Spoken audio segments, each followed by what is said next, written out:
بسم الله الرحمن الرحيم والتين والزيتون وطور سينين وهذا البلد الأمين لقد خلقنا الإنسان في أحسن تقويم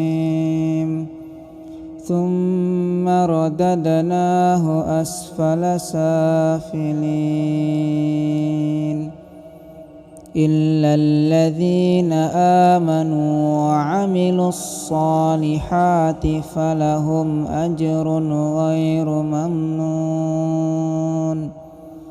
فما يكذبك بعد بالدين أليس الله بأحكم الحاكمين